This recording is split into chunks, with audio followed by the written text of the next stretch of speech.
FBI Director Kash Patel is facing fresh criticism after a video appeared to show him celebrating in the Team USA hockey locker room at the Olympics, just a day after his spokesperson dismissed reports of the trip as false.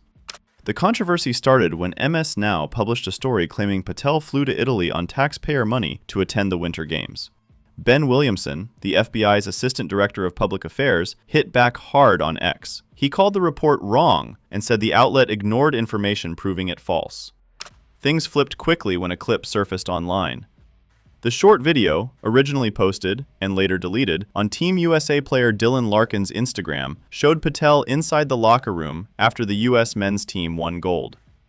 A political commentator shared it on X, writing, "Kash Patel was accidentally recorded on Team USA's Dylan Larkin's Instagram video, now deleted, celebrating with Team USA in the locker room after the gold medal game, even though the FBI Assistant Director of Public Affairs claimed it was false when MS Now journalists reported that Patel was going to the Olympics on taxpayers' dime." The post added, "Caught in a lie." We can assume the video is genuine because Patel has shared his own pictures from the hockey game on X. In the caption, he wrote, "Unity, sacrifice, attitude, what it takes to be the best in the world. These men live and breathe it. Now Team USA are gold medal champions, legends standing on the shoulders of giants. Thank you for representing the greatest country on earth in the greatest game ever created." In a separate post, Patel wrote, "For the very concerned media, yes, I love America and was extremely humbled when my friends, the newly minted gold medal winners on Team USA, invited me into the locker room to celebrate this historic moment with the boys. Greatest country on earth and greatest sport on earth." The photos and the post came amid the growing backlash. Earlier, a heated showdown erupted during a Senate Judiciary Committee hearing as Senator Cory Booker had a verbal clash with FBI Director Kash Patel. Thank you, Mr. Chairman. Mr. Patel, I want to start off where we left off last time. I asked you whether you had any knowledge or discussions about removing FBI officials and installing political personnel before you were confirmed to that position. And I wonder, did you then understand or have conversations with the White House about the intentions to do so? Before I was confirmed? Yes, sir. Did I have discussions with the White House to remove FBI personnel? Yes. No. So you're saying that you had no discussions with the White House before you were in the position about the removal of any personnel from the agency? As I was preparing for my confirmation hearing, I had numerous discussions involving the type of people that would be employed, and that those that were failing to meet the mark at the FBI would no longer be employed if I were confirmed. And I'm assuming that mark had to do with loyalty to the Trump administration. No, you're wrong. Okay. I'd like to revisit another subject from that hearing. Did you testify, excuse me, you did testify before the grand jury that President Trump had declassified the documents at issue in the Mar-a-Lago classified documents case. Is that correct? I don't have the grand jury transcript. That's why I released it. Whatever it says is the best evidence. You know, that's what you said to Senator Whitehouse, that your grand jury testimony was publicly released. It has not been. In fact, in July, a court denied a news outlet's bid to get that transcript. But the court said quite clearly that you are free to discuss your grand jury testimony. So I ask you again, did you testify before the grand jury that President Trump declassified the documents at issue in the Mar-a-Lago classified document case? And that is why I took your invitation to work with the department and the court to have that transcript released. And the transcript is the best evidence of what I said then. So you're saying right now this committee can have access to what you said before the grand jury? To whatever was released. Under my understanding, Senator, that the Department of Justice You and I both understand the law. Let me finish. I understand under Rule 6 of the Federal Rules of Procedure, a grand jury witness, in this case you, is not barred from sharing their grand jury testimony. This is an oversight hearing. This is germane to your integrity and credibility. You know right now whether or not you testified that President Trump declassified the documents at issue in the Mar-a-Lago classified documents case. Why are you refusing to answer that simple yes or no question right now? Because the premise of your question is inaccurate, and there is no premise to my question, but trying to get to an order of what is truth or not. How do you Did know you what, or how, did you? how do you know what was asked in the grand jury if you weren't there? Mr. Patel, this is a mockery you're making of this hearing and simple questions. It's a So let simple me move on. question. If you have Mr. a Patel, transcript, during you can your read the question, nomination, but you don't have it. You promised that, quote, all FBI employees will be protected against political retribution. When I asked you, are you aware of any plans or discussions to punish in any way, including termination, FBI agents or personnel associated with the Trump administration, you explicitly said under oath that you were not aware of any plans to punish FBI agents associated with criminal investigations of Donald Trump. I don't believe you were truthful. Firing FBI employees based solely on the cases that they are investigating, their case assignments, is illegal, and you know that. A new lawsuit that's been discussed numerous times, filed by 3 FBI officials, alleges that you carried out Donald Trump's campaign of retribution, in quotes, against FBI employees for, quote, failure to demonstrate sufficient political loyalty. One of those plaintiffs has been discussed today, Brian Driscoll. Now, we know 20 years of distinguished service to the FBI before you terminated him. Special agent in charge of FBI's Newark field office, where he operated with distinction. Medal of Valor winner, Shield of Bravery awards. He's a patriot. You terminated Driscoll via a letter dated October 8th, 2025, and in that letter you said that you were firing him pursuant to Article 2 of the Constitution. Well, you're not the President of the United States, and so I'm wondering under what authority you were allowed to terminate him. That matter is under litigation, and I'm not able to discuss it. Okay, well, discuss this.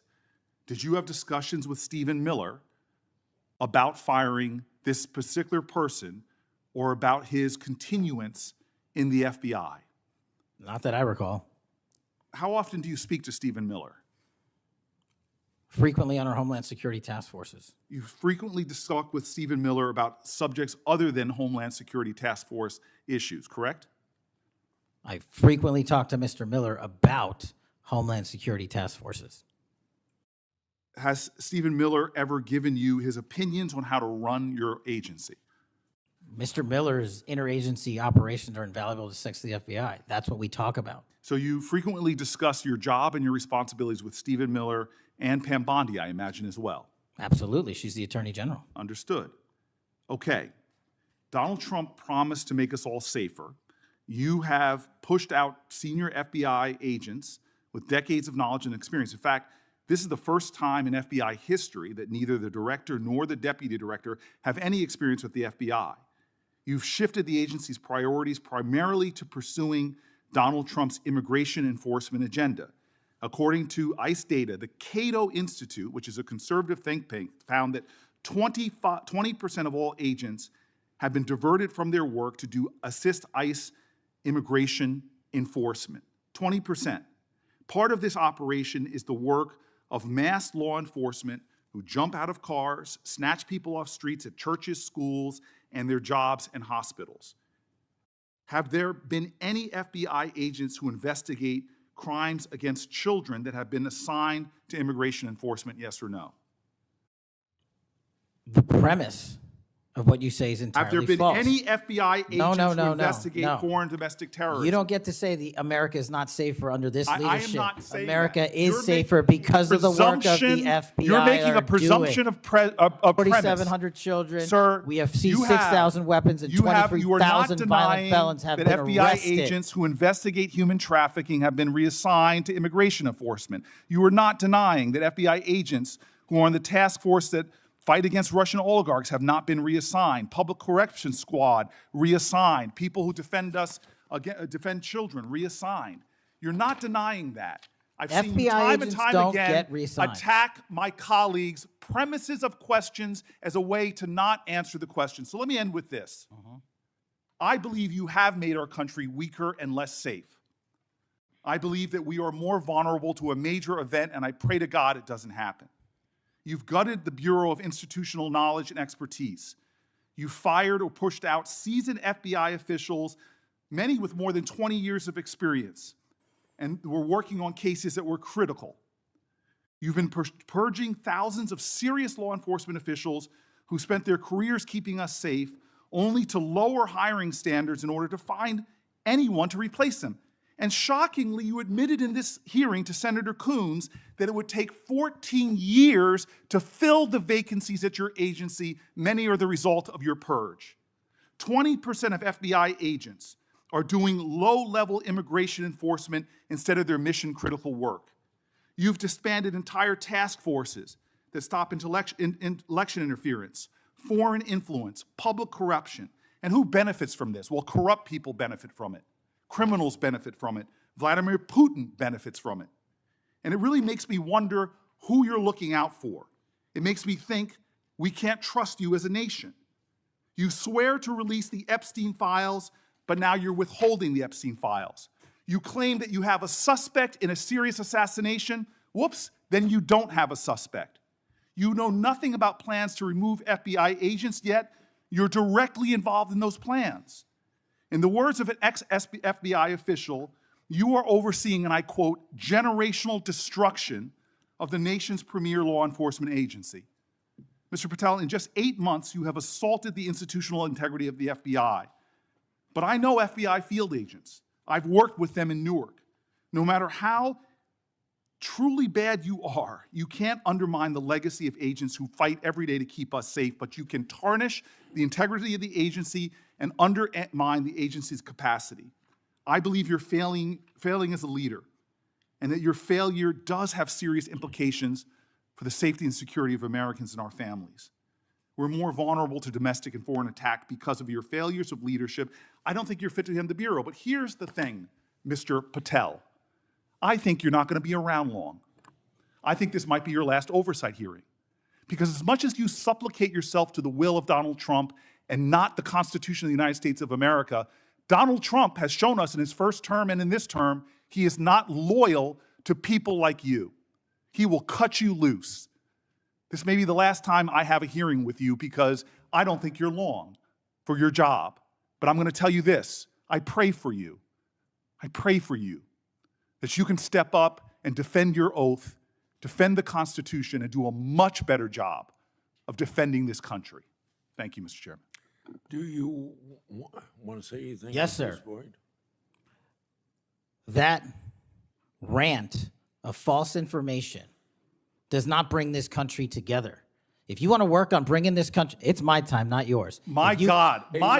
If you want to talk about dividing this country, it is my I follow time. you on your social media posts that It is tear my this country time apart. to There address should be a your unifying- falsehoods. Oh, You are an you can try embarrassment all to the you division want in this to country. not take Senator, responsibility my time. for what You you had have your said. time. Sir, you're Your making a time is mockery of this over. committee. Sir, you don't tell me my time is over. You The know how people far of New we've Jersey come tell me since what my you time tell- is. Senator- You can't lecture me. You can tell me Sir, my time's over? You may be the charge of the I'm not FBI, going anywhere. but I am not afraid of you, sir. Mr. Chairman, Not afraid of you. Mr.